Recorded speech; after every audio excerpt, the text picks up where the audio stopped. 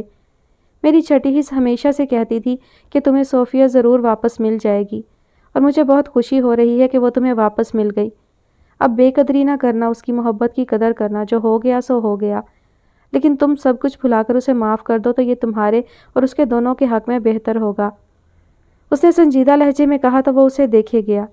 میں جانتی ہوں کارل، کسی کو کھو دینے کا غم کیسا ہوتا ہے، اور میں نے تمہارے ساتھ کمٹمنٹ کی ہے نایاب، میں تمہیں ایسے چھوڑ کر نہیں جا سکتا۔ کارل ابھی بھی اسی کا ساتھ دینے پر اڑا ہوا تھا، حالانکہ ابھی تھوڑی دیر پہلے اس نے لفٹ میں صوفیہ کو کہا تھا کہ ان دونوں کے بیچ میں ایسی کوئی بات نہیں، لیکن وہ یہ بات بول کر اسے مزید شرمندہ نہیں کرنا چاہتی تھی، اس لیے اس کی آنکھوں میں جھانکتے ہوئے بولی، او کارل، تم کمیٹڈ تھے نا؟ میں تو نہیں۔ میری منزل یہاں ڈنمارک میں نہیں ہے، میری منزل سوئٹزرلینڈ میں زیورخ میں میرا انتظار کر رہی ہے۔ مجھے وہاں جانا ہے اور ہر حال میں جانا ہے، اور یہ میرا آخری فیصلہ ہے۔ اس نے جی کڑا کر کے کہا تو اتنی دیر میں صوفیہ بھی لوٹ آئی تو دونوں کی بات بیچ میں ہی رہ گئی۔ تم کیا کرتی ہو اور کارل کو کب سے جانتی ہو؟ صوفیہ نے اس کی طرف دیکھتے ہوئے پوچھا۔ اسے پہلے سے اس سوال کی توقع تھی، اس لیے اطمینان سے بولی، کارل کی اور میری دوستی زیادہ پرانی نہیں ہے، میری مما کی بڑی بہن کا پڑوسی تھا یہ مونسکلٹ میں، بس وہاں ہیلو ہائی ہو گئی اور پھر یہ میرا بہت اچھا دوست بن گیا۔ اکثر تمہارا ذکر کر کے یہ اداس ہو جاتا تھا تو میں اسے یقین دلاتی تھی کہ ایک نہ ایک دن تم اسے ضرور ملو گی، اور دیکھ لو آج تم اسے مل ہی گئی۔ نایاب نے اسے اپنے اور کارل کے بارے میں سرسری سا بتایا تو وہ کارل کی طرف دیکھ کر مسکرانے لگی۔ میری بھی ایسی ہی حالت تھی اس کے بغیر، اب یہ مل گیا ہے نا، اب میں کبھی اس کا ساتھ نہیں چھوڑوں گی۔ صوفیہ نے مسکرا کر کارل کی طرف دیکھا تو وہ جو ماضی کو سوچتے ہوئے صوفیہ کو کوئی سخت بات کہنے لگا تھا، لیکن نایاب نے اس کے ہاتھ پر اپنا ہاتھ رکھ کر اسے منع کر دیا تو وہ خاموشی اختیار کر گیا۔ بس تم دونوں ایک دوسرے کی قدر کرنا، میں کارل کو تمہارے حوالے کر کے جا رہی ہوں صوفیہ۔ امید کرتی ہوں کہ تم نے ماضی میں جو بھی غلطی کی اسے سبق لازمی سیکھا ہوگا، اب دوبارہ سے وہ غلطیاں نہ کرنا۔ اس نے اسے سمجھایا تو وہ سر جھکا گئی، مگر پھر ایک دم سے سر اٹھا کر اس کی طرف دیکھا۔ تم کہاں جا رہی ہو پیاری لڑکی؟ اسے واقعی نایاب بہت اچھی لگی تھی۔ میں 1-2 دن میں زورخ کے لیے نکل جاؤں گی، میری وہاں جاب ہو گئی ہے، تو کارل اب تمہارے حوالے، اور لنچ آنے میں کتنا ٹائم ہے یار، قسم سے بہت بھوک لگ رہی ہے مجھے۔ اس نے عقل مندی کی بات بدل دی۔ صوفیہ نے بھی ویٹر کو آواز دے کر اس سے پوچھنے لگی، جبکہ کارل اسے دیکھ کر ہلکا سا مسکرا دیا، جیسے کہنا چاہتا ہو کہ ساری دنیا کے لوگوں کی خوشیوں کا ٹھیکہ کیا تم اکیلی نے ہی اٹھا رکھا ہے، لیکن وہ اس کی نظروں کے جواب میں ایک شوق سی مسکراہٹ اس کی طرف اچھال کر دوبارہ سے صوفیہ کی طرف دیکھنے لگی۔ وہ دن بھی گزر گیا تو شہیر نے بےتابی سے اپنا فیصلہ سنا دیا۔ مجھے اب جانا ہے مسٹر آلیور، اس نے ضدی لہجے میں کہا تو وہ کلارا خاتون کی طرف دیکھنے لگے۔ دل میں ان کے بھی یہی بات تھی کہ اب تک تو نایاب کو آ جانا چاہیے تھا، نہ ہی اس کا موبائل آن تھا اور نہ ہی کوئی پیغام آیا تھا۔ انہیں سچ میں بہت غصہ آ رہا تھا نایاب پر۔ انہوں نے شہیر کی طرف دیکھا اور آہستہ سے سر ہلا دیا۔ شہیر نے مبشر صاحب کو چلنے کا اشارہ کیا اور باہر کی طرف رخ موڑا۔ میں سوچ رہی تھی کہ ایک دن اور انتظار کر لیتے تم لوگ، کلارا خاتون نے آہستہ سے کہا تو شہیر مڑا اور ان کو اپنے ساتھ لگا لیا۔ مما وہ آپ کو یہی کہتی تھی نا، میں بھی آپ کو مما ہی کہوں گا۔ آپ کا پہلے ہی مجھ پر بہت بڑا احسان ہے کہ آپ نے میری نایاب کا خیال رکھا۔ اب مجھے جانے دیں، اگر وہ ملی تو آپ کی طرف ضرور لے کر آؤں گا اسے، یہ میرا آپ سے وعدہ ہے۔ اس نے کلارا خاتون کی پیشانی چومتے ہوئے کہا تو وہ سسک پڑی۔ پلیز میری بچی کو مجھ سے ایک بار ملا دو لا کر، یہ تمہارا احسان ہوگا مائی چائلڈ۔ انہوں نے بھیگی آنکھوں سے اسے دیکھ کر کہا تو اس نے دھیرے سے سر ہلا کر ان کے آنسو پہنچے اور مبشر صاحب کو لے کر باہر نکل گیا۔ ہاں بھائی کہاں جانا ہے اب؟ مبشر صاحب قدرے خوشگوار موڈ میں بولے تو اسے بھی حوصلہ ملا، ورنہ تو اس کی حالت دیکھ کر لگ رہا تھا کہ وہ رو پڑے گا۔ دنیا کے دوسرے کونے تک بھی جانا پڑے تو جاؤں گا مبشر صاحب، ساری زندگی بھی سفر میں گزارنی پڑے تب بھی نہیں رکوں گا۔ شہیر نے ایک عزم سے کہا تو وہ مسکرا اٹھے۔ واہ میاں، عاشق ہو تو آپ جیسا۔ انہوں نے اسے چھیڑا تو وہ پھیکی سی ہنسی ہنستا ہوا انہیں ساتھ لے کر بس سٹینڈ تک آ گیا۔ وہاں سے انہوں نے آرہس کے لیے ٹکٹ لیے اور بس میں سوار ہو گئے۔ 3.5 گھنٹے بعد وہ لوگ موجود تھے اس شہر میں، اتنے بڑے شہر میں بغیر کسی جان پہچان کے ایک لڑکی کو ڈھونڈنا ان کے لیے صحرا میں سوئی ڈھونڈنے جیسا تھا، لیکن ہمت تھی اور حوصلہ تھا تبھی وہ لوگ اپنے کام میں جٹ گئے۔ شہیر نے انکل اولیور کو بولا تھا کہ جیسے ہی کوئی خبر ملے وہ ان کو بتا دیں۔ ہوٹل کی تلاش میں وہ اسی ہوٹل میں پہنچ گئے تھے، لیکن اب اسے کون بتاتا کہ ٹھیک 3 دن پہلے اس کی جان حیات اسی ہوٹل میں ٹھہری تھی۔ انہوں نے کمرہ بک کروایا تاکہ وہاں اپنا سامان رکھ کر وہ نایاب کی تلاش میں نکلے، اور شومئی قسمت کہ انہیں کمرہ بھی وہی ملا جہاں نایاب ٹھہری تھی، وہی فرسٹ فلور والا کمرہ جہاں سے دور اوپن ایئر میوزیم نظر آتا تھا اور لوگوں کی چہل پہل جاری تھی۔ وہ کھڑکی میں کھڑا ہو گیا اور سوچنے لگا کہ وہ بھی انہی لوگوں میں شامل ہوگی، پتہ نہیں کہاں ہوگی اور کیا کر رہی ہوگی۔ مبشر صاحب نے اسے گمسم سا کھڑا دیکھا تو اس کے پاس چلے آئے۔ کیا سوچ رہے ہو میاں؟ انہوں نے بھی اپنی نظریں باہر لوگوں پر جماتے ہوئے اس سے پوچھا۔ انہی میں کہیں تو ہوگی نا وہ بھی، شاید کسی عمارت میں، شاید کسی ریستوران میں، یا پھر کہیں اداس سی بیٹھی ہوئی۔ کاش میرے پاس وہ آنکھیں ہوتی جن سے میں اسے اس لوگوں سے بھرے ہجوم میں تلاش کر سکتا، شہیر کھوئے ہوئے لہجے میں بولا۔ تمہارے پاس نہ صحیح، لیکن شاید میرے پاس ایسی آنکھیں ضرور ہیں شہیر۔ اسے اپنے ساتھ کھڑے مبشر صاحب کی پراسرار سی آواز سنائی دی۔ اس نے گردن گھما کر دیکھا تو وہ کھڑکی کے ساتھ ہی پڑے صوفے کو ہاتھ سے کھسکا رہے تھے۔ وہاں چونکہ تھوڑا اندھیرا تھا اس لیے انہوں نے موبائل کی ٹارچ جلا لی۔ رات میں ویسے بھی روشنی کم ہی تھی کمرے میں، تو انہوں نے موبائل اس کے ہاتھ میں پکڑایا اور خود تھوڑا اور جھک کر صوفے کے نیچے ہاتھ ڈال دیا۔ تھوڑی دیر میں ان کا ہاتھ باہر آیا تو اس میں ایک لاکٹ دبا ہوا تھا، اور شہیر اس لاکٹ کو اچھی طرح پہچانتا تھا، بلکہ اس نے تو خود ہی یہ خریدا تھا نایاب کے لیے۔ وہی آدھا چاند اور اس پر 3 ستارے۔ اس نے جھپٹ کر وہ لاکٹ مبشر صاحب کے ہاتھ سے لیا اور اس کو الٹ پلٹ کر دیکھنے لگا، پھر اس کو زور سے سونگھا اور آنکھیں بند کر لی۔ یہیں تھی وہ مبشر صاحب، وہ یہیں تھی، یہ اسی کا لاکٹ ہے، مطلب وہ اسی کمرے میں رکی تھی۔ ہم بالکل صحیح جا رہے ہیں مبشر صاحب، اس نے بچوں کی طرح خوش ہوتے ہوئے مبشر صاحب کو گلے لگا لیا۔ آپ کو کیسے نظر آ گیا یہ؟ اس کے لہجے میں ان کے لیے ستائش تھی۔ بس جب اللہ کسی کو کوئی اشارہ دینا چاہتا ہے تو بڑی بڑی چیزیں نظر آ جاتی ہیں میاں، انہوں نے بھی خوشی کا اظہار کیا۔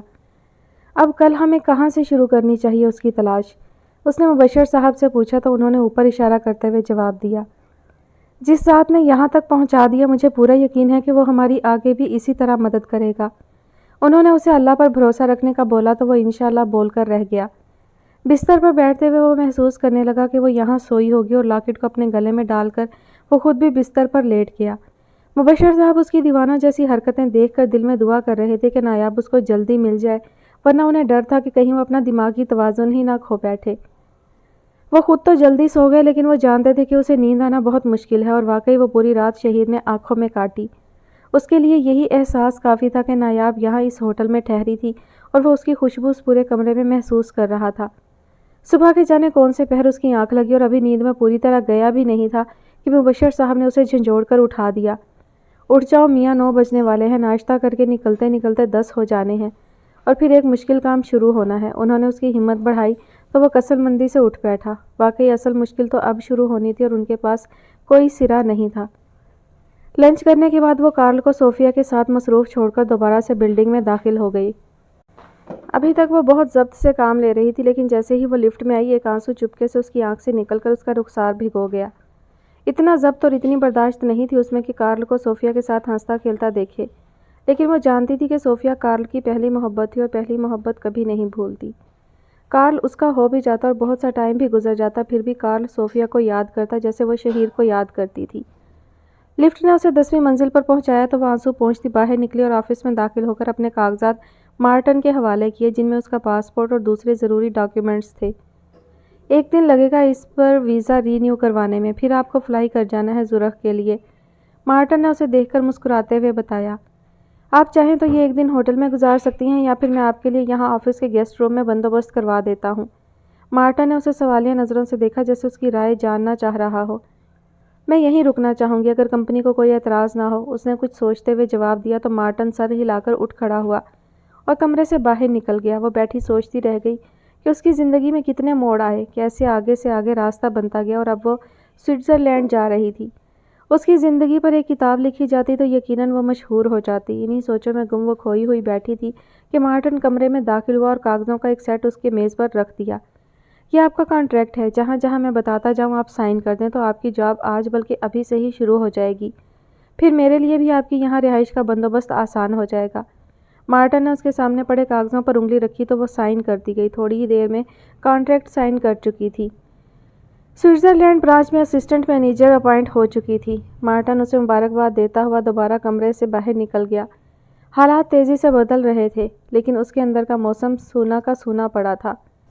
ایک کارل کا آسرا تھا جو اس نے خود اپنے ہاتھ سے جانے دیا۔ اب وہ اتنے ماہوں سال گزر جانے کے بعد پھر سے اکیلی کھڑی تھی۔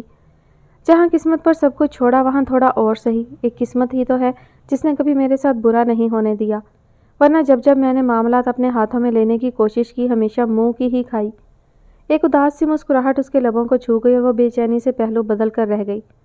تھوڑی دیر بعد مارٹن پھر سے کمرے میں آیا اور اسے ساتھ آنے کا اشارہ کرتا ہوا باہر نکل گیا۔ وہ فوراً سے اٹھی اور باہر نکل آئی جہاں مارٹن اس کا انتظار کر رہا تھا۔ اسے دیکھ کر وہ ایک طرف کو چل پڑا۔ وہ بھی اس کے پیچھے چلتی ہوئی آفس کے کونے میں بنے ہوئے دروازوں تک آئی جن میں سے ایک میں مارٹن چابی لگا رہا تھا۔ دروازہ کھول کر وہ اندر داخل ہوا تو وہ بھی اپنا ہینڈ کیری لیے اندر آ گئی۔ کمرہ مناسب اور ضرورت کی چیزوں سے آراستہ تھا۔ کسی قسم کی کوئی چیز چاہیے ہو تو یہ بیل بجا دینا، پین آ جائے گا، مارٹن نے ایک بٹن کی طرف اشارہ کرتے ہوئے کہا اور واپس ہو گیا۔ وہ کمرے کے وسط میں کھڑی چاروں طرف دیکھتی رہی اور پھر جوتے اتار کر آرام سے بیڈ پر بیٹھ گئی۔ بھوک بالکل بھی نہیں تھی کیونکہ ابھی وہ باہر سے کھا کر ہی آئی تھی۔ زرخ کا سوچ کر ہی اسے خوشی محسوس ہو رہی تھی کیونکہ وہ بچپن سے ہی اس کے خوابوں کا مرکز رہا تھا۔ کتنی بار وہ کہانیاں اور ناولز پڑھتے زرخ گھوم چکی تھی، اور اب جب وہ سچ میں جا رہی تھی تو بہت خوش تھی، اور اسی لیے اس نے مسٹر اینڈ مسز اولیور کو بتانا مناسب نہیں سمجھا کیونکہ وہ جانتی تھی کہ انہوں نے اسے روک لینا تھا اور وہ یہ چانس مس کرنا نہیں چاہتی تھی۔ انہی سوچوں میں ڈوبی نہ جانے کس وقت وہ نیند کی وادی میں اتر گئی۔ شہیر مبشر صاحب کے ہمراہ ہوٹل کی لابی میں بیٹھا ہوا تھا۔ ناشتہ انہوں نے ہوٹل کے ڈائننگ ہال میں ہی کیا تھا اور اب وہ سوچ رہے تھے کہ کہاں سے شروع کریں، لیکن بہت سوچ بچار کے بعد بھی انہیں کوئی راہ سجھائی نہیں دے رہی تھی۔ مبشر صاحب باہر نکل کر دیکھتے ہیں نا، کیا پتہ کوئی سرا ہاتھ آ ہی جائے۔ اس نے مبشر صاحب کو پرسوچ نظروں سے دیکھا تو وہ سر ہلا کر رہ گئے۔ ابھی وہ مین دروازے تک ہی پہنچے تھے کہ شہیر کا موبائل بول اٹھا۔ انکل اولیور کا نمبر دیکھ کر اس نے فوراً کال اٹینڈ کی۔ بیٹا ابھی کارل آیا تھا ہمارے گھر، اس نے ہمیں بتایا ہے کہ نایاب سوئٹزرلینڈ کے لیے نکل گئی ہے۔ اس کی جاب زرخ کی کسی کمپنی میں ہو گئی ہے۔ میں نے سوچا تم کہاں خوار ہوتے پھرو گے تو تم کو انفارم کر دوں۔ انہوں نے اس کے 14 طبق روشن کر دیے۔ کیا کہہ رہے ہیں انکل؟ اور کارل اسے اکیلا چھوڑ کر واپس کیسے آ گیا؟ اسے تو راستوں کا بھی ٹھیک سے پتہ نہیں، کہاں خوار ہوتی پھرے گی وہ؟ شہیر روحانسے لہجے میں بولا تو وہ ہنس کر بولے، مائی چائلڈ، نایاب اب وہ نایاب نہیں رہی جسے تم نے چھوڑ دیا تھا تو وہ رو رو کر پاگل ہو گئی تھی۔ ان 2 سالوں میں حالات نے اسے بہت بدل دیا ہے۔ غصہ تو مجھے بھی اس پر بہت ہے کہ ہمیں بتائے بغیر اس نے اتنا بڑا فیصلہ کر لیا، لیکن ہم اسے جانتے ہیں، وہ ایک بار جو سوچ لے پھر وہ کر کے رہتی ہے۔ تم بے فکر رہو اور واپس سوئٹزرلینڈ جانے کی تیاری کرو، میرا دل کہتا ہے کہ وہ تم کو وہیں ملے گی۔ انکل اولیور نے اسے تسلی دیتے ہوئے کہا تو وہ شرمندگی میں ڈوب گیا۔ واقعی اس نے جب اسے چھوڑا تھا تو وہ بہت روتی تھی، بہت منت سماجت کرتی تھی اس کی، لیکن اسے ترس نہیں آتا تھا اس پر۔ اس نے مبشر صاحب کی طرف دیکھا جو اسے ہی دیکھ رہے تھے۔ اوکے انکل، میں آپ سے بعد میں رابطہ کرتا ہوں۔ اس نے فون بند کر کے جیب میں رکھا اور مبشر صاحب کی طرف دیکھا۔ اللہ ہمارے ساتھ ہے مبشر صاحب، مجھے یقین ہوتا جا رہا ہے اس بات پر، اس نے خوشگوار لہجے میں کہا تو وہ اسے دیکھے گئے۔ ابھی انکل اولیور کا فون تھا، وہ بتا رہے تھے کہ نایاب سوئٹزرلینڈ کے لیے نکل گئی ہے۔ دیکھ لیں، جہاں سے آئے تھے ہم دونوں اب وہیں واپس جانا پڑ رہا ہے۔ اس نے مسکراتے ہوئے خود ہی اپنی بات کی وضاحت کی تو وہ بھی مسکرا اٹھے۔ شکر اللہ کا، ورنہ میں تو سوچ سوچ کر پریشان ہو رہا تھا کہ کہاں ڈھونڈیں گے ہم اس کو، اتنا بڑا شہر اور کوئی کلو نہیں۔ انہوں نے آسمان کی طرف دیکھتے ہوئے شکر ادا کیا اور وہیں سے ایئرپورٹ کی جانب چل پڑے۔ اب انہیں واپس جانا تھا جہاں سے انہیں پتہ چلتا کہ نایاب وہاں کس ادارے میں اپائنٹ ہوئی ہے۔ ابھی ایک لمبا سفر باقی تھا۔ ظاہر تو وہ منزل کے بہت قریب پہنچ چکے تھے، لیکن ابھی بھی بہت سے امتحان باقی تھے۔ رات کے 8 بجے اس کی آنکھ کھلی۔ کمرہ مکمل اندھیرے میں ڈوبا ہوا تھا۔ اس نے اٹھ کر لائٹ جلائی تو ہر طرف روشنی پھیل گئی۔ بھوک بھی محسوس ہو رہی تھی تو اس نے بیل بجا دی جس کی ہلکی سی آواز اسے اندر کہیں آفس میں دور بجتی ہوئی سنائی دی۔ تھوڑی دیر گزری ہوگی کہ اس کے دروازے پر دستک ہوئی۔ اس نے دروازہ کھولا تو ایک وردی پوش ویٹر دروازے پر مؤدب کھڑا اسے دیکھ رہا تھا۔ کھانے کے لیے کچھ مل سکتا ہے یا باہر جانا پڑے گا؟ اس نے شائستہ لہجے میں پوچھا تو وہ سر جھکا کر بولا، مادام یہاں بھی مل جائے گا، اور اگر باہر سے بھی منگوانا چاہیں تو وہ بھی آ سکتا ہے، اور اگر آپ کا موڈ باہر جا کر کھانے کا ہے تو وہ بھی ہو سکتا ہے، آپ بس آرڈر کریں۔ بندہ خاصا باتونی واقعہ ہوا تھا، اور اسے دیکھ کر نایاب کو شہیر کا دوست احسن یاد آ گیا تھا۔ وہ بھی اسی بندے کی طرح بات سے بات نکال لیا کرتا تھا۔ اس کے چہرے پر پرانی یادوں کو سوچتے ہوئے ایک الوہی سی مسکراہٹ آ گئی۔ مادام پھر بتائیں نا کیا کرنا ہے؟ ویٹر نے پریشان سے لہجے میں پوچھا تو وہ ایک دم سے حواسوں کی دنیا میں لوٹ آئی۔ ایسا ہے کہ میں باہر ہی کھا لیتی ہوں، تم کو بھی تکلیف ہوگی، بس تم جاؤ، میں کرتی ہوں کچھ۔ اس نے ویٹر کو واپس جانے کا کہا اور دروازہ لاک کر کے واش روم میں چلی گئی۔ فریش ہو کر اس نے جینس کی نیلی پتلون پر سرخ اور نیلے چیک والی شرٹ پہنی اور نیچے لانگ بوٹ پہن کر بالوں کی اونچی سی پونی باندھتی ہوئی وہ کمرہ لاک کر کے باہر نکل آئی۔ دونوں بازو کی آستین اس نے کوہنیوں تک موڑ رکھی تھی اور دیکھنے والوں کو وہ کسی اور ہی دنیا کی لگ رہی تھی۔ مطمئن سی چلتی وہ سڑک کی دونوں سائیڈوں پر بنے اوپن ایئر ریسٹورانٹس اور ہوٹل دیکھتی جا رہی تھی۔ کونے پر موجود کیفے کے سامنے پہنچ کر وہ رک گئی۔ یہاں چھتریاں لگا کر ان کے نیچے بیٹھنے کا بندوبست کیا گیا تھا اور اکا دکا لوگ پہلے سے موجود تھے۔ وہ کونے میں پڑی ایک کرسی پر خاموشی سے جا بیٹھی اور آس پاس نظر دوڑانا شروع ہو گئی۔ تھوڑی دیر میں ہی ایک ویٹریس اس کی کرسی پر آ کر اس کا آرڈر نوٹ کرنے لگی۔ ویٹریس کے جانے کے بعد وہ اپنی اب تک کی بھاگ دوڑ کو سوچنے لگی۔ کہاں سے شروع ہوئی تھی اس کی زندگی؟ جب وہ اسلام آباد میں خراب موڈ کے ساتھ اس کافی ہاؤس میں بیٹھی تھی تب، یا پھر جب وہ شہیر کے سامنے کنفیوز سی بیٹھی اپنی انٹرنشپ کا بتا رہی تھی؟ ایک ایک کر کے سارے مناظر اس کی آنکھوں کے سامنے چلنے لگے اور چونکی تب جب ویٹریس نے اس کے سامنے اس کا کھانے کا سامان رکھنا شروع کیا۔ وہ کھانے کی چیز ٹیبل پر رکھتی جا رہی تھی اور ساتھ ساتھ اس پر نظر ڈال کر مسکراتی جا رہی تھی۔ جب وہ 2-3 بار مسکرائی تو نایاب سے نہ رہا گیا۔ اس کا پلیٹ رکھتا ہاتھ تھام کر وہ اس کی طرف دیکھنے لگی۔ ایسے مسکرا کیوں رہی ہو پیاری لڑکی؟ نایاب نے اس کی آنکھوں میں دیکھتے ہوئے کہا تو وہ تھوڑا گڑبڑا گئی۔ مجھے ایسا لگا جیسے کوئی شہزادی یہاں میرے سامنے بیٹھی کھانے کا آرڈر دے رہی ہے۔ آپ بہت پیاری ہیں مادام، بالکل شہزادیوں جیسی۔ ویٹریس نے اٹک اٹک کر اپنی بات مکمل کی تو وہ اسے دیکھے گئی۔ میں حیران ہوں کہ رات کے اس حسین موسم میں آپ اکیلی ڈنر کر رہی ہیں۔ آپ کو تو کسی شہزادے کے ساتھ ہونا چاہیے تھا۔ ویٹریس نے ڈرتے ڈرتے اپنی بات مکمل کی تو وہ ایک پھیکی سی ہنسی ہنس دی۔ ایک شہزادے نے 2 سال پہلے چھوڑ دیا اور ایک شہزادہ کل مجبوری میں چھوڑ گیا پیاری لڑکی۔ ہمیں جو نظر آتا ہے نا وہ صرف آنکھوں کا فریب ہوتا ہے جس کی حقیقت میں کوئی اہمیت نہیں ہوتی۔ اس نے اپنی بات مکمل کی اور اس کا ہاتھ چھوڑ کر پاستا پلیٹ میں ڈالنے لگی۔ ویٹریس بے یقینی سے اسے دیکھتے ہوئے واپس لوٹ گئی۔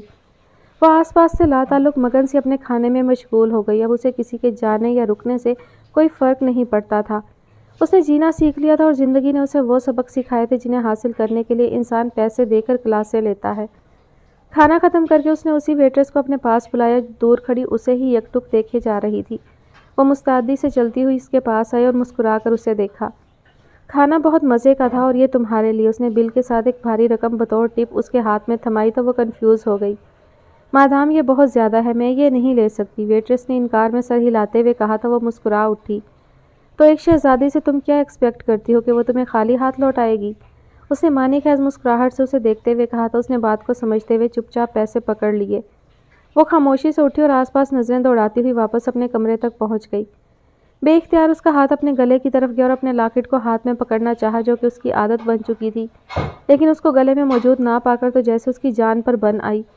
اس نے بے یقینی کی کیفیت سے شیشے کے سامنے جا کر خود کو دیکھا لیکن لاکٹ ہنوز غائب تھا۔ پھر اس کے بعد اس نے سارا کمرہ چھان مارا لیکن لاکٹ کو نہ ملنا تھا اور نہ وہ مل کر دیا۔ سارا سامان الٹ پلٹ دیا لیکن کہیں لاکٹ دکھائی نہ دیا۔ آخر تھک ہار کر بیڈ پر گرنے کے انداز میں بیٹھتے ہوئے اس نے روحانسا ہوتے ہوئے خود کو کوسا، شہیر میں تمہاری آخری نشانی کو بھی نہ سنبھال پائی۔ چلو جب تم ہی نہیں رہے تو تمہاری نشانی کا کیا کرنا میں نے؟ آج اس سے بھی جان چھوٹی میری۔ اس نے روتے ہوئے اس لاکٹ کے بارے میں سوچا جو اس کے گلے میں شہید کی ہدایات کے مطابق ابھی تک موجود رہا تھا اور اس نے کبھی بھی نہیں اتارا تھا۔ وہ اٹھی اور کمرے میں پھیلا سارا پھیلاوا سمیٹ کر دوبارہ سے اپنے بیڈ پر آ بیٹھی اور سوچنے لگی کہ کل اسے کس کس چیز کی ضرورت پڑ سکتی ہے اور اپنی لسٹ تیار کرنا شروع کر دی۔ وہ ابھی سو کر اٹھی تھی اور سوچ رہی تھی کہ آج کالج جائے یا گھر پر ہی موج منائے۔ ڈیٹ شیٹ آ چکی تھی اور کالج میں ویسے بھی لڑکے لڑکیاں کم ہی آ رہے تھے۔ وہ فیصلہ نہیں کر پا رہی تھی کہ اس کا موبائل بجا۔ اسکرین پر شہیر کا نام دیکھ کر وہ چونکی اور فون یس کر کے کان سے لگا لیا۔ اور تمہاری بہن تو پوری بھمبیری نکلی یار، اتنا خوار تو مجھے آج تک کسی نے نہیں کیا جتنا تمہاری اپیا نے کر دیا ہے۔ اسے شہیر کی چہکتی آواز سنائی دی۔ کیوں، کیا ہوا شہیر بھائی، سب خیریت تو ہے نا؟ اس نے پریشانی سے پوچھا تو وہ ہنس دیا۔ پہلے کوپن ہیگن، پھر وہاں سے آرہس اور اب واپس سوئٹزرلینڈ۔ تمہاری اپیا نے زرہ کی فلائٹ پکڑ لی ہے اور ہمارا کوئی رابطہ بھی نہیں ہو پا رہا اس سے۔ تمہاری بات ہو تو پلیز مجھے اپڈیٹ کرنا۔ دیکھو قسمت میں اور کتنا انتظار کرنا لکھا ہوا ہے۔ شہیر نے باہمت انداز میں جواب دیا، لیکن وہ جان گئی تھی کہ اندر سے وہ بھی بہت سے خدشات کا شکار ہے۔ بھائی آپ فکر نہ کرنا، میں ہر طرح سے آپ کے ساتھ ہوں، بس آپ میری اپیا کو واپس لے آئیں۔ اس نے روحانسا ہوتے ہوئے کہا تو شہیر اسے حوصلہ دینے لگا۔ بچ کے کہاں تک جائے گی، میں نے پکڑ ہی لینا ہے اسے، بس تم دعا کرو کہ سب خیر خیریت سے ہو جائے۔ شہیر ایک نئے عزم سے بولا تو وہ بھی خوش ہو گئی۔ مجھے انتظار رہے گا شہیر بھائی، بس جلدی سے خوشخبری سنا دینا، اس نے بے تابی دکھائی۔ بس دعا کرو کہ سب اچھا ہو جائے، اور ساتھ ہی وہ لائن کاٹ گیا۔ وہ موبائل سکرین کو دیکھے گئی اور ساتھ ہی اس کے دل سے دعا نکل رہی تھی۔ اب یہ جلدی سے مل جاؤ نا شہیر بھائی کو، وہ بہت پریشان ہیں آپ کے لیے۔ اس نے دل سے دعا کی اور اٹھ کر کالج جانے کے لیے تیار ہونا شروع ہو گئی۔ اتنی ٹینشن میں گھر بیٹھ کر اس نے سوچ کر اپنا سر ہی پکانا تھا تو کیوں نہ وہ کالج جا کر وہاں آئے دوستوں کا سر پکاتی۔ کالج میں اس کا سب سے پہلے سامنا ہی علی سے ہوا اور وہ ایک برا سا منہ بناتی رخ پھیرنے ہی لگی تھی کہ علی نے اسے دیکھ لیا۔ او ہیلو، بات تو سنو، کدھر جا رہی ہو؟ ہمیشہ کی طرح اس پر نظر پڑتے ہی اس نے دور سے ہانک لگائی اور اس کی طرف تقریباً دوڑتا ہوا پہنچا۔ کیسی ہو؟ اور میں ایکسپیکٹ نہیں کر رہا تھا کہ تم اب کالج آؤ گی۔ وہ مسکراتا ہوا نہ جانے اس کی آنکھوں میں کیا تلاش کر رہا تھا۔ دیکھو علی، میرا موڈ آج بہت آف ہے، اس لیے پلیز میرے راستے سے ہٹ جاؤ۔ اس نے علی کو وارن کیا تو وہ اس کو افسوس سے دیکھنے لگا۔ آفرین ہے تم پر سیماب، میرا ہر دن یہی سوچ کر شروع ہوتا ہے کہ نہ جانے کہ تمہاری شکل دیکھ بھی سکوں گا یا نہیں، اور تم مجھے دیکھ کر ہی ایسا منہ بناتی ہو جیسے کوئی ناپسندیدہ انسان دیکھ لیا ہو۔ علی افسوس بھرے لہجے میں بول رہا تھا اور وہ اس کی طرف نہ چاہتے ہوئے بھی دیکھ پڑی۔ اتنی نفرت تو بندہ کسی روڈ پر چپکے ہوئے فقیر سے نہیں کرتا جتنا تم مجھے دیکھ کر شو کرتی ہو۔ اگر میں اتنا ہی ناپسندیدہ ہوں تمہارے نزدیک تو میرا وعدہ ہے سیماب، میں اب کبھی تمہارے راستے میں نہیں آؤں گا، بلکہ جہاں سے تم گزر رہی ہوگی میں وہاں سے اپنا راستہ ہی تبدیل کر لوں گا۔ اس کے لہجے میں اذیت بول رہی تھی اور سیماب کے دل میں پہلی بار کوئی چیز چھناکے سے ٹوٹی۔ اپنی بات مکمل کر کے وہ رکا نہیں اور وہاں سے باہر گیٹ کی طرف رخ کر کے چلنا شروع ہو گیا۔ سنو، اس نے پیچھے سے اسے آواز دی۔ وہ رک گیا لیکن پلٹ کر نہیں دیکھا۔ وہ چلتی ہوئی اس کے قریب آئی اور گھوم کر اس کے سامنے آ کر کھڑی ہو گئی۔ میرا وہ مطلب نہیں تھا علی، اور میں نے تمہیں دیکھ کر کبھی برا منہ نہیں بنایا۔ میں تو کنفیوز ہو جاتی ہوں کہ تمہارا سامنا کیسے کروں گی، کیونکہ پورے کالج میں کسی کی ہمت نہیں جو مجھ سے بات کر سکے، اور ایک تم ہی ہو جو دھڑلے سے میرے سامنے آ کر جو دل میں ہوتا ہے بول جاتے ہو۔ اس نے سکون سے اپنی بات مکمل کر کے اس کی آنکھوں میں جھانکا۔ وہ ہنوز خاموشی سے اس کی طرف دیکھے جا رہا تھا۔ اور بات اگر ناپسندیدگی کی ہوتی تو میں تمہیں اسی دن منع کر دیتی جب تم نے اپنے پیرنٹس کو میرے گھر بھیجنے کی بات کی تھی۔ شکل سے تو تم کافی سمجھدار لگتے ہو علی، کبھی کسی کی بات بغیر کہے بھی سمجھ جایا کرو۔ آخری بات کرتے ہوئے اس کے ہونٹوں پر مسکراہٹ چھا گئی اور علی کو سمجھنے میں بس چند لمحے صرف کرنے پڑے اور پھر وہ بھی مسکرا اٹھا۔ تھینک یو پرنسس، تم نے مجھے آج بہت بڑی خوشی دی ہے۔ مجھے یقین نہیں آ رہا کہ میں اتنا خوش نصیب بھی ہو سکتا ہوں۔ وہ چہک کر بولا تو وہ بھی مسکراتی ہوئی اپنے ڈپارٹمنٹ کی طرف بڑھ گئی۔ وہ مبشر صاحب کو لے کر واپس زرخ پہنچ چکا تھا، لیکن یہاں بھی وہ سوائے اندھیرے میں ٹامک ٹوئیاں مارنے کے اور کچھ نہیں کر سکتے تھے۔ اس کا نایاب سے رابطہ بھی تو نہیں ہو رہا تھا جو وہ اس سے کچھ پوچھ لیتا۔ وہ ایئرپورٹ سے باہر نکلے تھے کہ مبشر صاحب اس کی طرف دیکھ کر بولے، اب یہاں تو ہم واپس آ ہی گئے ہیں اور ہمیں کچھ بھی نہیں معلوم کہ نایاب کدھر ہے، تو ایسا کرتے ہیں واپس انٹرلیکن چلتے ہیں اور دیکھتے ہیں کہ کس طرح سے کرنا ہے سب کچھ۔ ہمارے کام کا بھی کافی حرج ہو رہا ہے اور ہمیں انتظار کرنا ہوگا مسٹر اولیور کی کال کا، تبھی ہم صحیح سمت اختیار کر سکتے ہیں۔ وہ پرسوچ نظروں سے مبشر صاحب کی بات سن رہا تھا۔ چاہے کچھ بھی ہو جائے مبشر صاحب، میں یہاں سے نہیں جانے والا۔ آپ کو جانا ہے تو بے شک چلے جائیں، لیکن میں یہاں پر ہی اسے تلاش کروں گا، اب اور برداشت نہیں ہوتا۔ مجھے لگتا ہے جیسے میرا دل پھٹ جائے گا۔ اس کے لہجے میں کرب بول رہا تھا تو انہوں نے اس کو شانوں سے تھام لیا۔ جس اللہ نے یہاں تک ہماری رہنمائی کی ہے اس پر بھروسہ رکھو، آگے بھی وہ کوئی نہ کوئی سبیل نکال ہی دے گا۔ اس کی ذات سے مایوس مت ہونا، میں صحیح کہہ رہا ہوں، ابھی ہمیں واپس چلنا چاہیے۔ انہوں نے اسے تفصیل سے ساری بات سمجھائی تو وہ رضامند ہو گیا۔ پھر انہوں نے وہیں سے ہی بس پکڑی اور انٹرلیکن جانے کے لیے نکل پڑے۔ ہر بار ہم منزل سے بس ایک قدم پیچھے رہے ہیں مبشر صاحب، ایسا کیوں ہو رہا ہے ہمارے ساتھ؟ بس کی آرام دہ سیٹ سے پشت ٹکائے اس نے پرسوچ لہجے میں ان سے سوال کیا تو وہ مسکرا اٹھے۔ یہ قدرت کے بھید ہے میاں، قسمت لکھنے والا ہی جانے، اور جب اس نے چاہا نایاب کو تمہارے سامنے لا کر کھڑا کر دینا ہے اس نے، مبشر صاحب نے فلسفیانہ لہجے میں کہا تو وہ خاموشی اختیار کر گیا۔ بس نے تیز رفتاری کا مظاہرہ کرتے ہوئے انہیں 1.5 گھنٹے میں ہی انٹرلیکن پہنچا دیا۔ اپنے آفس کم فیکٹری میں انہیں پہنچتے پہنچتے مزید گھنٹہ لگ گیا۔ جب وہ اندر داخل ہوئے تو کریم چاچا فوراً ان کی طرف چلے آئے۔ ملی وہ؟ انہوں نے فوراً سوال کیا تو وہ انہیں دیکھ کر رہ گیا۔ بس چاچا سمجھے ہر بار ہم ایک دن سے مار کھا گئے۔ اب وہ یہیں ہے زورخ میں، لیکن ہمیں پتہ نہیں ہے۔ دعا کریں کہ وہ مل جائے، اس نے کریم چاچا کی آنکھوں میں دیکھتے ہوئے کہا تو انہوں نے فوراً ہاتھ اٹھا لیے۔ میں دعا کرتا ہوں بیٹا کہ وہ آپ کو جلد سے جلد مل جائے۔ وہ بولے تو شہیر اور مبشر صاحب دونوں آمین کہتے ہوئے اپنے اپنے کمروں کی طرف بڑھ گئے۔ وہ لوگ جوش میں تھے اور ایک دھن سوار تھی ان پر، اس لیے انہیں محسوس نہیں ہوا تھا، لیکن اب جب وہ اپنے ٹھکانے پر پہنچے تو انہیں حقیقت میں بہت تھکن محسوس ہو رہی تھی۔ دونوں نے شاور لیا اور اپنے اپنے کمروں میں گھس کر سونے کے لیے لیٹ گئے۔ وہ جہاز میں بیٹھی تھی اور ایئر ہوسٹس اعلان کر رہی تھی کہ اپنی اپنی سیٹ بیلٹس باندھ لیں۔ اس نے اپنی بیلٹ باندھی اور جہاز کی کھڑکی سے باہر دیکھا۔ جہاز رن وے پر ٹیک آف کرنے کے لیے تیار پوزیشن میں کھڑا تھا اور کلیئرنس ملنے کا انتظار کر رہا تھا۔ مارٹن نے اسے پاسپورٹ اور اس کے ڈاکیومنٹس واپس کر دیے تھے۔ پاسپورٹ پر ویزے کی کوئی ضرورت نہیں تھی، بس اس کا ویزا رینیو ہونا تھا جو مارٹن نے کروا دیا تھا۔ ایئرپورٹ پر کمپنی کا نمائندہ آپ کو ریسیو کر لے گا، مارٹن نے اسے بتایا تو وہ سر ہلا کر رہ گئی۔ کمپنی کی گاڑی ہی اسے ایئرپورٹ تک چھوڑ گئی تھی۔ اسے ابھی تک اپنا لاکٹ کھو جانے کا دکھ ہو رہا تھا، لیکن وہ کیا کر سکتی تھی؟ انہی سوچوں میں ڈوبی وہ کھڑکی سے باہر دیکھ رہی تھی کہ جہاز نے ایک جھٹکا لیا اور رن وے پر بھاگنا شروع ہو گیا۔ اس نے آنکھیں موند لیں اور سر کو سیٹ کی پشت سے ٹکا کر آنے والے لمحوں پر غور کرنے لگی۔ یہ ڈائریکٹ فلائٹ تھی، اس لیے اسے زورخ پہنچنے میں محض 1.5 گھنٹہ لگا۔ ایئرپورٹ پر کمپنی کا نمائندہ اس کے نام کا بورڈ لیے کھڑا ہوا تھا اور وہ سیدھی اس کی طرف آئی۔ آئی ایم نایاب، اس نے اپنا نام بتاتے ہوئے بورڈ کی طرف انگلی سے اشارہ کر کے بتایا کہ یہ میرا نام ہے۔ اس نے اسے سر سے پاؤں تک دیکھا اور مسکرا اٹھا۔ میں سمجھا تھا کہ کوئی بڑی عمر کی خاتون ہوں گی، لیکن آپ تو بالکل لڑکی ہیں۔ How old are you? اس نے بے یقینی سے اسے دیکھتے ہوئے اس کی عمر پوچھ ڈالی۔ 24۔ وہ اس کو حیران چھوڑ کر ایئرپورٹ سے باہر نکل آئی تو وہ بھی اس کے پیچھے دوڑتا ہوا باہر آیا اور جلدی سے اس کی رہنمائی پارکنگ تک کی۔ گاڑی وہاں موجود تھی۔ اس نمائندے نے پچھلا دروازہ کھولا تو وہ اسے دیکھتی ہوئی اندر بیٹھ گئی۔ دل میں تو اس کے آئی کہ اسے بھی چھیڑے، لیکن بہت مشکل سے خود پر قابو پاتے ہوئے چپ چاپ بیٹھی رہی۔ تھوڑی دیر میں ہی گاڑی اسے لے کر کمپنی کے ہیڈ آفس میں پہنچ گئی۔ وہاں سارا سٹاف اس کا منتظر تھا اور اس کو بہت پذیرائی ملی۔ سب سے مل کر وہ کانفرنس ہال میں پہنچی تو وہاں اسے باقاعدہ طور پر ویلکم کیا گیا۔ سب اس سے مل کر بہت خوش ہوئے اور وہاں اسے اسسٹنٹ مینیجر کی کرسی پر بیٹھنا پڑا کیونکہ مینیجر بیماری کی وجہ سے چھٹی پر تھا اور اسی وجہ سے اسے فوراً یہاں زورخ آنا پڑا تھا۔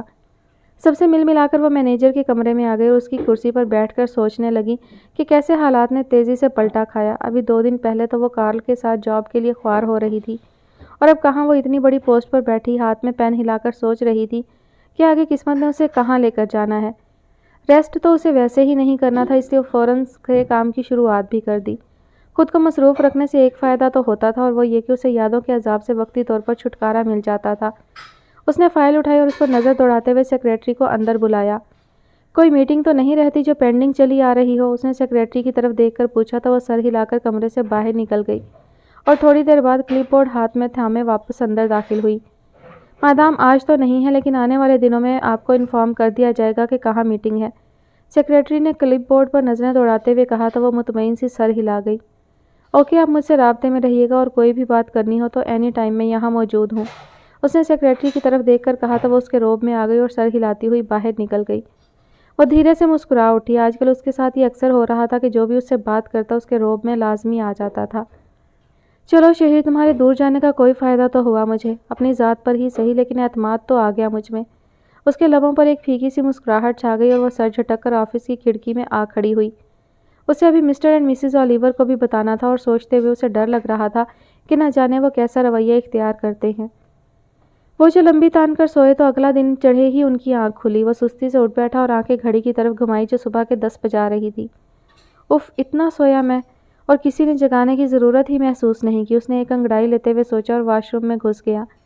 مبشر صاحب کو تو مجھے اٹھا ہی دینا چاہیے تھا، اتنا بھی کوئی پہاڑ توڑ کر نہیں آیا تھا میں جو 15 گھنٹے سونے دیا گیا مجھے۔ اس نے منہ پر پانی کے چھپاکے مارتے ہوئے سوچا اور واش روم سے نکل کر سیدھا مین ہال میں آیا۔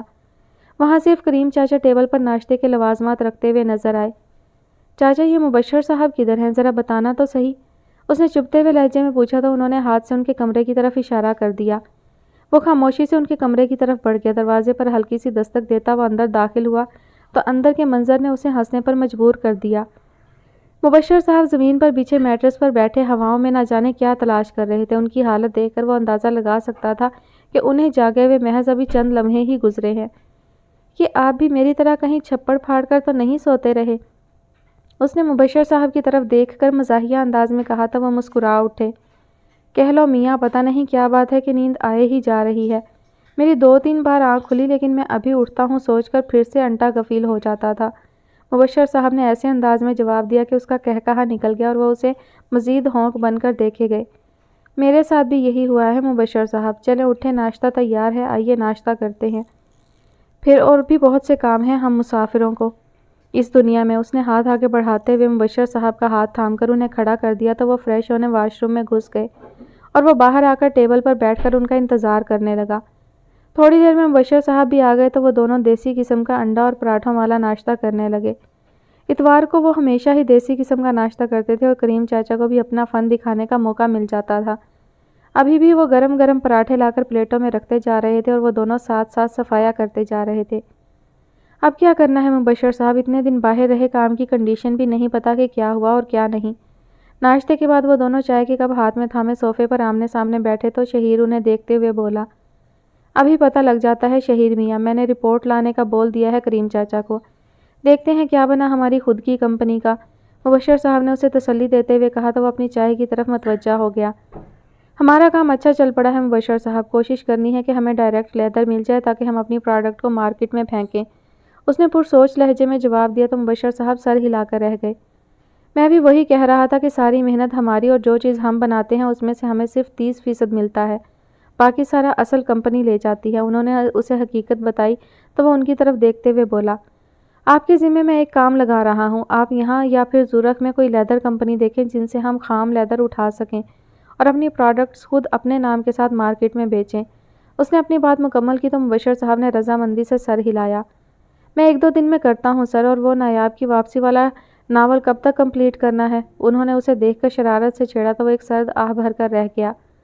کبھی کبھی لگتا ہے کہ نایاب نام ایک سراب ہے جس کے پیچھے میں بھاگا جا رہا ہوں اور وہ مجھ سے اتنا ہی دور ہوتا جا رہا ہے۔ دیکھیں اصلی والا نخلستان کب دیکھنے کا موقع ملتا ہے۔ کب پھر سے اس کے لہجے میں بولنا شروع ہو گیا تھا، اس لیے مبشر صاحب نے بہتر سمجھا کہ اس کی توجہ دوسرے معاملات کی طرف کر دی جائے، اس لیے انہوں نے کمپنی کے مالی حالات کا تذکرہ چھیڑ دیا اور وقتی طور پر وہ دوبارہ سے ان سے معاملات میں الجھ کر رہ گیا۔